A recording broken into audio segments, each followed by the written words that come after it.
ಶಿಕ್ಷಕರಿಗೆ ಸರ್ಕಾರದಿಂದ double trouble. ಶಿಕ್ಷಕರ ಪರ ಧ್ವನಿ ಎತ್ತಿದ ನಿಮ್ಮ ಫ್ರೀಡಂ ಟಿವಿ ಜೊತೆ ಸಚಿವ ಮಧು ಬಂಗಾರಪ್ಪ ಮಾತನಾಡಿದ್ದಾರೆ.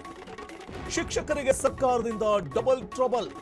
ಶಿಕ್ಷಕರ ಪರ ಧ್ವನಿಯನ್ನ ಎತ್ತಿದೆ ನಿಮ್ಮ ಫ್ರೀಡಂ ಟಿವಿ ಜೊತೆ ಶಿಕ್ಷಣ ಸಚಿವ ಮಧು ಬಂಗಾರಪ್ಪ ಮಾತನಾಡಿದ್ದಾರೆ. ಕೇಂದ್ರದತ್ತ ಬೊಟ್ಟು ಮಾಡಿದ್ದಾರೆ ಶಿಕ್ಷಣ ಸಚಿವರು. ಶಿಕ್ಷಕರು ಮೌಲ್ಯಮಾಪನ ಮಾಡಬೇಕಾ ಅಥವಾ ಜಾತಿ ಗಣತಿ ತರಬೇತಿಗೆ ಹೋಗಬೇಕಾ? ಫ್ರೀಡಂ ಟಿವಿಯಲ್ಲಿ ಶಿಕ್ಷಕರ ಪರವಾಗಿ ಕ್ಯಾಂಪೇನ್ ಅನ್ನ ಮಾಡ್ತಿದ್ದೇವೆ. ಶಿಕ್ಷಕರಿಗೆ ಸರ್ಕಾರದಿಂದ ಈ ಡಬಲ್ ಟ್ರಬಲ್ ವಿಚಾರವಾಗಿಯೇ ಶಿಕ್ಷಕರ ಪರವಾಗಿ ಫ್ರೀಡಂ ಟಿವಿ ಧ್ವನಿ ಎತ್ತಿದೆ. ಫ್ರೀಡಂ ಟಿವಿ ಜೊತೆ ಮಧು ಬಂಗಾರಪ್ಪ ಅವರು ಶಿಕ್ಷಣ ಸಚಿವರು ಮಾತಾಡಿದ್ರು.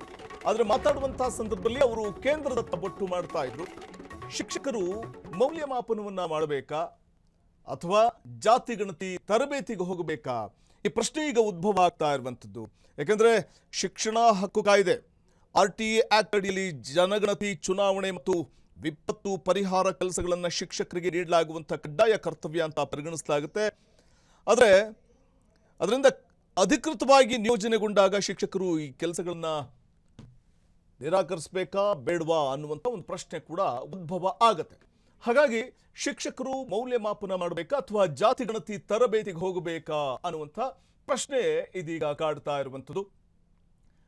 ಫ್ರೀಡಂ ಟಿವಿಯಲ್ಲಿ ಶಿಕ್ಷಕರ ಪರವಾಗಿ ನಾವು ಕ್ಯಾಂಪೇನ್ ಅನ್ನ ಮಾಡ್ತಾ ಇದ್ದೇವೆ. ಮಧು ಬಂಗಾರಪ್ಪ ಅವರು ಫ್ರೀಡಂ ಟಿವಿ ಜೊತೆ ಮಾತಾಡುವಂತಹ ಸಂದರ್ಭದಲ್ಲಿ ಪ್ರತಿಕ್ರಿಯೆ ಕೊಡ್ತಾರೆ.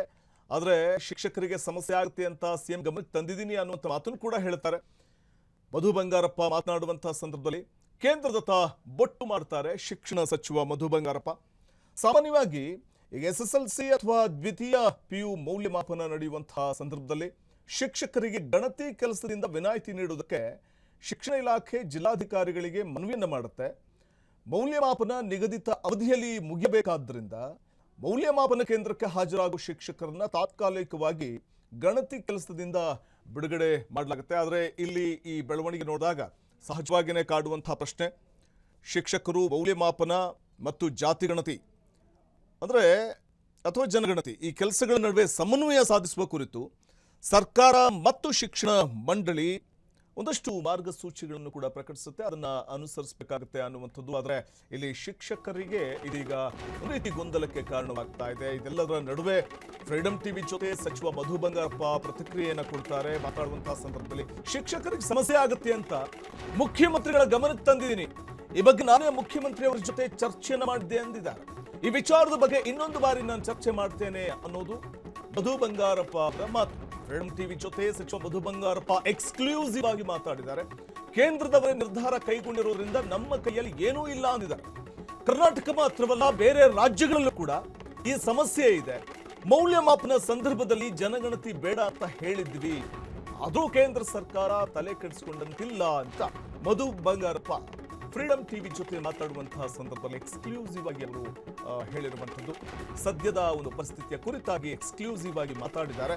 ರಾಜ್ಯದಲ್ಲಿ ಶಿಕ್ಷಕರ ಸಮಸ್ಯೆ ಇದೆ, ಗಣತಿ ಬೇಡ ಅಂತ ನಾವು ಆಗಲೇ ಹೇಳಿದ್ವಿ, ಆದರೆ ಚುನಾವಣಾ ಆಯೋಗ ನಮ್ಮ ಮಾತನ್ನ ಕೇಳ್ತಾನೆ ಇಲ್ಲ ಅನ್ನೋದು ಮಧು ಬಂಗಾರಪ್ಪ ಅವರ ಮಾತು. ಮುಖ್ಯಮಂತ್ರಿಗಳು ಕೂಡ ಇದರ ಬಗ್ಗೆ ಪ್ರಶ್ನೆಯನ್ನು ಎತ್ತಿದ್ರು.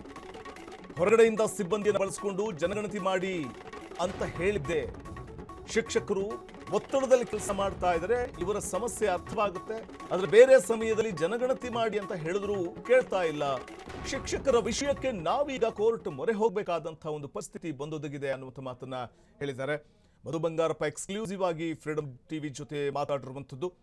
ಈ ಬಗ್ಗೆ ಸರ್ಕಾರದ CS ಜೊತೆ ಮತ್ತೊಮ್ಮೆ ನಾನು ಚರ್ಚೆ ಮಾಡ್ತೀನಿ ಅಂತ ಮಧು ಬಂಗಾರಪ್ಪ ಹೇಳಿದ್ದಾರೆ. ಈ ಬಗ್ಗೆ ಶಿಕ್ಷಣ ಸಚಿವ ಮಧು ಬಂಗಾರಪ್ಪ ಅವರು ಫ್ರೀಡಂ ಟಿವಿ ಜೊತೆ ಎಕ್ಸ್ಕ್ಲೂಸಿವ್ ಆಗಿ ಮಾತಾಡಿರುವಂತಹ ಆಡಿಯೋ ಇದೆ, ನೋಡೋಣ ಬನ್ನಿ. ಮಾಡಬೇಡಿ ಅಂತ ನಾವು ಹೇಳ್ತಾ ಇದೀವಿ. ಏನಾಗುತ್ತೆ, ಸೆಂಟ್ರಲ್ ಗವರ್ಮೆಂಟ್ ಅವರು ಅದನ್ನ ಹಾಕ್ಬೇಕು ಅಂತ ಹೇಳಿ ಅವ್ರು ಕಂಡೀಷನ್ ಮಾಡ್ಬಿಡ್ತಾರೆ. ನಾವು ಕೂಡ ಚೀಫ್ ಸೆಕ್ರೆಟರಿ ಅವರಿಗೆ ಕೊಡ್ಬೇಡಿ, ಯಾಕಂದ್ರೆ ಟೀಚರ್ಸ್ ಬಿಟ್ರೆ ಯಾರನ್ನು ಯೂಸ್ ಮಾಡಕ್ಕಾಗಲ್ಲ ಅಂತ ಒಂದು ಭಾಗ ಹೇಳ್ತಾರೆ. ನಾವು ಟೀಚರ್ಸ್ ತಗೋಬೇಡಿ, ಯಾಕಂದ್ರೆ ಒಂದ್ ಕಡೆಗೆ ನಮ್ಗೆ ಟೀಚರ್ ಶಾರ್ಟೇಜ್ ಇದೆ, ಮಕ್ಳಿಗೆ ತೊಂದರೆ ಆಗ್ಬಿಡುತ್ತೆ ಟೀಚಿಂಗ್ ಅಲ್ಲಿ. ಇನ್ನೊಂದ್ ಕಡೆಗೆ ನೀವು ಈ ತರ ತಗೊಂಡ್ರೆ ಕಷ್ಟ ಆಗುತ್ತೆ ಅಂತ ನಾನು ಸಾಟೆ ಕೂಡ ಬರೆದಿದ್ದೆ. ಅವ್ರು ಏನ್ ಕೊಡ್ತಾರೆ, ಎಲೆಕ್ಷನ್ ಕಮಿಷನರ್ ಅವ್ರು ಕೇಳೋದಿಲ್ಲ, ನೀವು ಜಾತಿಗಳು ಎಲೆಕ್ಷನ್ ಕಮಿಷನರ್ ಸೆಂಟ್ರಲ್ ಇಂದ ಅವರು ಡೈರೆಕ್ಷನ್ಸ್ ಇದೆ ಅಂತ ಹೇಳಿ ಹೇಳಿದಾಗ ಅವ್ರು ರೂಲ್ ಮಾಡ್ತಾರೆ ನಮಗೆ. ಅವಾಗ ನಾನು ನಮ್ ಕಂಟ್ರೋಲ್ ಬರಲಿಲ್ಲ. ನಾವು ತುಂಬಾ ಟ್ರೈ ಮಾಡಿದ್ವಿ ಅಂತ. ಸರ್, ಈಗ ಇನ್ಫ್ಯಾಕ್ಟ್ ಚೀಫ್ ಸೆಂಟ್ರಲ್ ಇಂದ ಸೆಕ್ರೆಟರಿಗೂ ಇದು ಅಷ್ಟೇ, ಆರ್ಡರ್ ಚೀಫ್ ಆಗಿರೋದಾ? ಮಿನಿಸ್ಟರ್ಗೂ ಅಷ್ಟೇ ಹೇಳಿದ್ದೆ, ನಾನ್ ದಯವಿಟ್ಟು ಇದು ಬೇಡ ಅಂತ. ಚೀಫ್ ಮಿನಿಸ್ಟರ್ ಕೂಡ ಬೇಡ ಇದನ್ನ ಜಾತಿ ಗಣತಿಗೆ ತಗೊಳ್ಳೋದ್ ಬೇಡ, ಔಟ್ಸೋರ್ಸ್ ಮಾಡಿ ಅಂತ ಹೇಳಿದಾಗ ಅವ್ರು ಏನ್ ಮಾಡ್ತಾರೆ, ಇಲ್ಲ ನೀವು ಇವರಿಂದಾನೇ ತಗೊಳ್ಳಿ ಅಂತ. ಸ್ವಲ್ಪ ಪ್ರಾಬ್ಲಮ್ ಆಗುತ್ತೆ, ನೋಡೋಣ. ಮತ್ತೆ ನಾನು ಚೀಫ್ ಸೆಕ್ರೆಟರಿಗೂ ಕೂಡ ಮಾತಾಡ್ತಕ್ಕಂಥ ವ್ಯವಸ್ಥೆ ಮಾಡ್ತೇನೆ. ಸರ್, ಈಗ ಇದು ಸೆಂಟ್ರಲ್ ಇಂದ ಆರ್ಡರ್ ಆಗಿರೋದು ಅಥವಾ ಹೇಗೆ ಅಂತ? ಯಾಕೆಂದ್ರೆ ಇಲ್ಲಿ ಅಲ್ವಾ ಸರ್ ಜನಗಣತಿ ಮಾಡೋದು, ಸೆಂಟ್ರಲ್ ಇದಕ್ಕೂ ಯಾವ ರೀತಿ ಸಂಬಂಧ ಬರುತ್ತೆ ಅಂತ? ಏನಂದ್ರೆ ಈಗ ನಮ್ದು ಮುಂಚೆ ನಾವು ಜಾತಿ ಗಣತಿ ನಮ್ಮ ಏನು ನಮ್ದೊಂದು ಸೋಶಿಯೋ ಎಕನಾಮಿಕಲ್ ಸರ್ವೆ ಮಾಡಿದಾಗ ನಾನು ಅವಾಗ ಪಾಪ ಕ್ಯಾಬಿನೆಟ್ ಅಲ್ಲೂ ಕೂಡ ಔಟ್ಸೋರ್ಸ್ ಮಾಡಿ ನಮ್ಮ ಹತ್ರ ದುಡ್ಡಲ್ಲಿ ಕೊಡ್ತೀವಿ ಅಂತ ಹೇಳಿ, ಬಟ್ ಅದನ್ನ ಎಕ್ಸೆಪ್ಟ್ ಮಾಡ್ಲಿಲ್ಲ.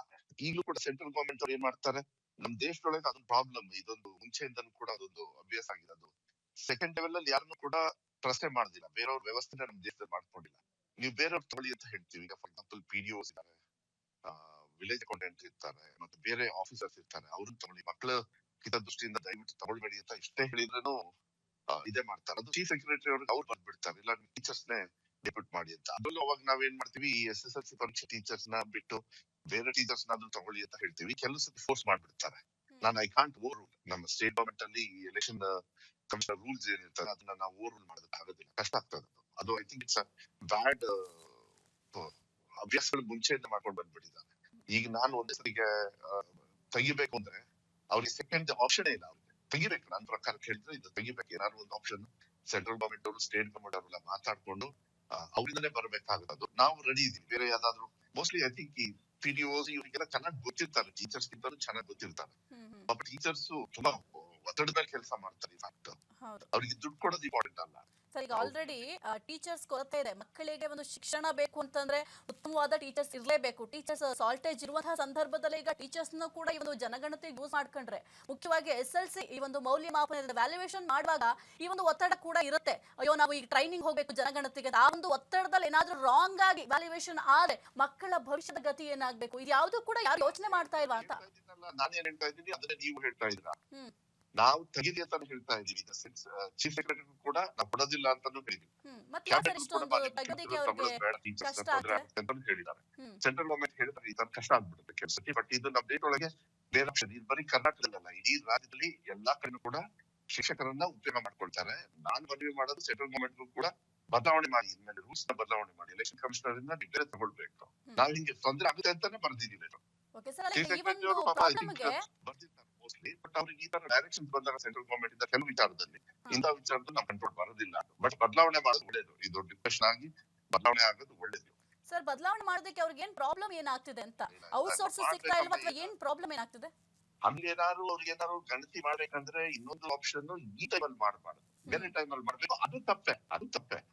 ಬಟ್ ಆಪ್ಷನ್ ಇಲ್ಲ, ನಮ್ಮ ಸಿಸ್ಟಮ್ ಅಲ್ಲಿ ಆಪ್ಷನ್ ಇಲ್ಲ. ಕ್ರಿಯೇಟ್ ಮಾಡ್ಬೇಕು, ಅದನ್ನ ಟೀಚರ್ಸ್ ನ ಹೊರತುಪಡಿಸಿ ಅಂತ ಹೇಳಿ ಮಾಡ್ಬೇಕಾಗುತ್ತೆ. ಅದು ಮಾಡಿದ್ರೆ ಒಳ್ಳೇದು. ಐ ಥಿಂಕ್ ಇದನ್ನು ಯಾರಾದ್ರೂ PIL ಇಲ್ಲಾಂದ್ರೆ ನಾವೇ ಏನಾದ್ರು ಮಾಡಿ ಸೆಂಟ್ರಲ್ ಕೋರ್ಟ್ ಬರೆಗೆ ಹೋಗ್ಬೇಕಾಗುತ್ತೋ, ಈ ತರ ಏನಾದ್ರು ಹೋಗಿ ನಾವು ಟ್ರೈ ಮಾಡ್ಬೇಕಾಗುತ್ತಲ್ಲ. ಆಕ್ಚುಲಿ ಇದು ತುಂಬಾ ತೊಂದರೆ. ನೀವ್ ಹೇಳಂಗೆ ಈಗ ಶಿಕ್ಷಕರು ಕೂಡ ಒತ್ತಡ ಆಗುತ್ತೆ. ಬಟ್ ನಾನ್ ಕೇಳ್ತಾ ಇದ್ದೇನಂದ್ರೆ, ಆಲ್ಟರ್ನೇಟ್ ವ್ಯವಸ್ಥೆ ಈಗಲೂ ಕೂಡ ಮಾಡ್ಲಿಕ್ಕೆ ಅವಕಾಶ ಇದೆ. ಆ ಒಂದು ಆಲ್ಟರ್ನೇಟ್ ವ್ಯವಸ್ಥೆ ಮಾಡೋದಕ್ಕೆ ಯಾಕೆ ಸಾಧ್ಯ ಆಗಿಲ್ಲ? ಯಾರು ಮಾಡ್ಬೇಕಂತ ಈಗ ಇಲ್ಲಿ ನಾವು ಮೌಲ್ಯಮಾಪನ ಮಾಡ್ಬೇಕಂತಂದ್ರೆ ಕೇವಲ ನಾವು ಕೇಂದ್ರ ಸರ್ಕಾರದ ಕಡೆನೆ ವೋಟ್ ಮಾಡ್ಲಿಕ್ಕೆ ಸಾಧ್ಯ ಆಗಲ್ಲ. ನಮ್ಮ ರಾಜ್ಯ ಸರ್ಕಾರದವ್ರು ಕೂಡ ಇದಕ್ಕೆ ತಲೆ ಕೆಡಿಸ್ಕೊಳ್ಬೇಕಲ್ವಾ ಸರ್? ತಪ್ಪಾಗುತ್ತೆ. ಇದು ಕೇಂದ್ರ ಸರ್ಕಾರದವ್ರೆ ಎಲೆಕ್ಷನ್, ಅವರ ಡಿಪಾರ್ಟ್ಮೆಂಟ್ ಮತ್ತೆ ಅವ್ರ ಡೈರೆಕ್ಷನ್ ಕೂಡ ಇಡೀ ದೇಶದಲ್ಲಿ ಎಲ್ಲ ಕಡೆ ನಡೀತೀವಿ. ನಮ್ಮ ರಾಜ್ಯ ಸರ್ಕಾರದವ್ರು ಮಾತನಾಡ್ಬೋದಲ್ಲ ಸರ್ ಈ ಒಂದು ವಿಚಾರಕ್ಕೆ ಸಂಬಂಧಪಟ್ಟಂತೆ? 100% ನಾನು ಚೀಫ್ ಸೆಕ್ರೆಟರಿ ಅವರು ಲೆಟರ್ ಬರ್ತಿದ್ದಾರೆ. ನೀವು ಬೇಕು ಅಂದ್ರೆ ಬೇಕಾದ ಕಾಪಿ ಮಾಡಿ. ಎಸ್ಪೆಷಲಿ ನಮ್ಮ ಜಾತಿ ಗಣತಿ ನಡೀತಲ್ಲ ಲಾಸ್ಟ್ ಒಂದು 5 months ಬ್ಯಾಕ್, ನನ್ನ ಕ್ಯಾಬಿನೆಟ್ ಅಲ್ಲೇ ಹೇಳಿದೆ. ಮತ್ತೆ ಲೆಟರ್ ಕೂಡ ಬರೆದು ಬಿಟ್ಟೆ ನಾನು. ಸರ್, ಲೆಟರ್ ಬರ್ದಾಗ ವಾಟ್ ನೆಕ್ಸ್ಟ್ ಅನ್ನೋ ಬರ್ತಲ್ಲ. ಇವಾಗ ಲೆಟರ್ ಬರ್ದಿದ್ದೀರಿ ಅಂತ ಹೇಳಿದ್ರಿ. ಲೆಟರ್ ಬರ್ದಾದ್ಮೇಲೆ ಅದು ಎಲ್ಲಿವರೆಗೂ ಪ್ರೊಸೀಜರ್ ಆಗಿದೆ ಅಥವಾ ನೆಕ್ಸ್ಟ್ ಏನಾಗಿರೋದು ಪರಿಣಾಮ ಅನ್ನೋದು ಮುಖ್ಯ ಆಗುತ್ತಲ್ವಾ ಸರ್? ನೀವು ಸುಮ್ಮನೆ ಕೇಳೋದಲ್ಲ, ಅವ್ರ ರೂಲ್ಸ್ ನ ಹೇಳಿದಾಗ ಇಲ್ಲ ನಮಗೆ ಬೇರೆ ಆಪ್ಷನ್ ಇಲ್ಲ ನೀವು ಕೊಡ್ಬೇಕು ಅಂತ ಓವರ್ ರೂಲ್ ಮಾಡ್ತಾರೆ. ಓವರ್ ರೂಲ್ ಮಾಡಿದಾಗ ಕಷ್ಟ ಆಗುತ್ತೆ. ಅದು ತಪ್ಪದು. ಓವರ್ ರೂಲ್ ಮಾಡಬಾರ್ದು. ಅವರು ಸೆಂಟ್ರಲ್ ಗವರ್ಮೆಂಟ್ ಅವ್ರು ಹೇಳಿದಾಗ ಮಾಡಕ್ಕಾಗಲ್ಲ. ಈ ವಿಚಾರದಲ್ಲಿ ಅವ್ರು ಓವರ್ ರೂಲ್ ಮಾಡೋ ಅಧಿಕಾರ ಅವ್ರ ಇಟ್ಕೊಂಡಿರ್ತಾರೆ. ಅವರು ಅದು ಬದಲಾವಣೆ ಆಗಬೇಕು. ನಾನು ಇಲ್ಲ ಅಂತ ಹೇಳುದಿಲ್ಲ, ಅದು ತಪ್ಪೆ. ಬಟ್ ಇಷ್ಟು ವರ್ಷ ಮಾಡ್ಕೊಂಡು ಬಂದಿದ್ದಾರೆ. ನಾಳೆ ಒಂದೇ ಸರಿ ನಾನು ಬೆಳಗ್ಗೆ ಸೃಷ್ಟಿ ಮಾಡೋದಕ್ಕಾಗೋದಿಲ್ಲ. ಸೆಂಟ್ರಲ್ ಗವರ್ಮೆಂಟ್ ಅಲ್ಲಿ ಬೇರೆ ಆಪ್ಷನ್ಸ್ ಹುಡುಕಬೇಕು. ಇದು ತುಂಬಾ ಪಬ್ಲಿಕ್ ಇದ್ರೊಳಗೆ ತುಂಬಾ ಚರ್ಚೆ ಆಗ್ತಾ ಇದೆ. ನಾನು ಇಲ್ಲ ಅಂತ ಹೇಳ್ತಾ ಇಲ್ಲ. ಇದು ಚರ್ಚೆ ಆಗಿ ಕ್ಯಾನ್ಸಲ್ ಆದ ಒಳ್ಳೇದು. ಅದನ್ನ ಮಾಡ್ಬೇಡಿ ಅಂತ ನಾವು ಹೇಳ್ತಾ ಇದೀವಿ. ಏನಾಗುತ್ತೆ, ಸೆಂಟ್ರಲ್ ಗವರ್ಮೆಂಟ್ ಅವರು ಅದನ್ನ ಹಾಕ್ಬೇಕು ಅಂತ ಹೇಳಿ ಅವ್ರು ಕಂಡೀಷನ್ ಮಾಡ್ಬಿಡ್ತಾರೆ. ನಾವು ಕೂಡ ಚೀಫ್ ಸೆಕ್ರೆಟರಿ ಅವರಿಗೆ ಕೊಡ್ಬೇಡಿ, ಯಾಕಂದ್ರೆ ಟೀಚರ್ಸ್ ನ ಟೀಚರ್ಸ್ ಬಿಟ್ರೆ ಯಾರನ್ನು ಯೂಸ್ ಮಾಡಕ್ಕಾಗಲ್ಲ ಅಂತ ಒಂದು ಭಾರ ಹೇಳ್ತಾರೆ. ನಾವು ಟೀಚರ್ಸ್ ನ ತಗೋಬೇಡಿ, ಯಾಕಂದ್ರೆ ಒಂದ್ ಕಡೆ ನಮಗೆ ಟೀಚರ್ ಶಾರ್ಟೇಜ್ ಇದೆ, ಮಕ್ಳಿಗೆ ತೊಂದರೆ ಆಗ್ಬಿಡುತ್ತೆ ಹೌದು. ಟೀಚಿಂಗ್ ಅಲ್ಲಿ. ಇನ್ನೊಂದ್ ಕಡೆಗೆ ನೀವು ಈ ತರ ತಗೊಂಡ್ರೆ ಕಷ್ಟ ಆಗುತ್ತೆ ಅಂತ ನಾನು ಶಾರ್ಟೇಜ್ ಕೂಡ ಬರೋದಿಲ್ಲ. ಅವ್ರು ಏನ್ ಕೊಡ್ತಾರೆ ಎಲೆಕ್ಷನ್ ಕಮಿಷನರ್ ಅವ್ರು ಕೇಳೋದಿಲ್ಲ, ನೀವು ಜಾತಿಗಳ ಎಲೆಕ್ಷನ್ ಕಮಿಷನರ್ ಸೆಂಟ್ರಲ್ ಇಂದ ಅವರು ಡೈರೆಕ್ಷನ್ಸ್ ಇದೆ ಅಂತ ಹೇಳಿ ಹೇಳಿದಾಗ ಅವ್ರು ಓವರ್ ರೂಲ್ ಮಾಡ್ತಾರೆ ನಮಗೆ. ಅವಾಗ ನಮ್ ಕಂಟ್ರೋಲ್ ಬರೋದಿಲ್ಲ. ನಾವು ತುಂಬಾ ಟ್ರೈ ಮಾಡಿದ್ವಿ ಅಂತ. ಇದು ಫ್ರೀಡಂ ಟಿವಿ ಜೊತೆ ಎಕ್ಸ್ಕ್ಲೂಸಿವ್ ಆಗಿ ಶಿಕ್ಷಣ ಸಚಿವ ಮಧು ಬಂಗಾರಪ್ಪ ಅವರು ಮಾತನಾಡಿದಂತಹ ಪರಿ. ಆದರೆ ಒಂದು ನಾವು ಗಮನಿಸಬೇಕಾಗುತ್ತೆ, ಈ ಆದ್ಯತೆಯ ಗೊಂದಲ ಇದೆಯಲ್ಲ, ಮೌಲ್ಯಮಾಪನ ಅನ್ನುವಂಥದ್ದು ವಿದ್ಯಾರ್ಥಿಗಳ ಭವಿಷ್ಯವನ್ನು ನಿರ್ಧರಿಸುವಂಥ ಶೈಕ್ಷಣಿಕ ಕೆಲಸ. ಜಾತಿಗಣತಿ ತರಬೇತಿ ಸರ್ಕಾರದ ಆಡಳಿತಾತ್ಮಕ ಕೆಲಸ. ಇದು ಈ ಎರಡರಲ್ಲಿ ಶಿಕ್ಷಕರು ಯಾವುದಕ್ಕೆ ಮೊದಲ ಆದ್ಯತೆಯನ್ನು ನೀಡಬೇಕು ಅನ್ನುವಂಥ ಒಂದು ಗೊಂದಲದಲ್ಲಿ ಸಿಲುಕಿದ್ದಾರೆ. ಆದರೆ ನೋಡಿ, ಇಲ್ಲಿ ಶಿಕ್ಷಣ ಇಲಾಖೆ ಮತ್ತು ಕಂದಾಯ ಇಲಾಖೆಗಳ ನಡುವೆ ಸಮನ್ವಯ ಕೊರತೆ ಎದ್ದು ಕಾಣಿಸ್ತಾ ಇರುವಂಥದ್ದು ನಾವು ನೋಡ್ತಿದ್ವಿ. ಆದರೆ ಇಲ್ಲಿ ಪ್ರಮುಖವಾಗಿ ನಾವು ಗಮನಿಸ್ತಾ ಹೋದರೂ ಕೂಡ ಶಿಕ್ಷಣ ಮಂತ್ರಿಗಳು ಹೇಳ್ತಾರೆ, ಕೇಂದ್ರ ಸರ್ಕಾರದತ್ತ ಬೊಟ್ಟು ಮಾಡ್ತಾರೆ. ಕೇಂದ್ರ ಸರ್ಕಾರದ ಜೊತೆ ಮತ್ತೊಮ್ಮೆ ಮಾತಾಡಬಹುದಲ್ಲ.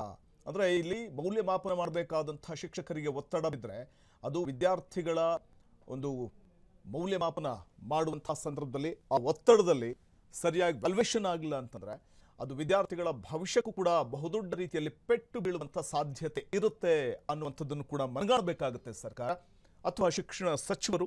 ಮತ್ತೊಮ್ಮೆ ಈ ಬಗ್ಗೆ ಮಾತಾಡಿ ಇರುವಂತಹ ಶಿಕ್ಷಕರ ಮೇಲಾಗ್ತಾ ಇರುವಂತಹ ಒತ್ತಡ ಅಥವಾ ಶಿಕ್ಷಕರಿಗಿರುವಂತಹ ಗೊಂದಲವನ್ನು ನಿವಾರಣೆ ಮಾಡುವಂಥ ಒಂದು ನಿಟ್ಟಿನಲ್ಲಿ ಮುಂದಾಗಬೇಕಾಗುತ್ತೆ.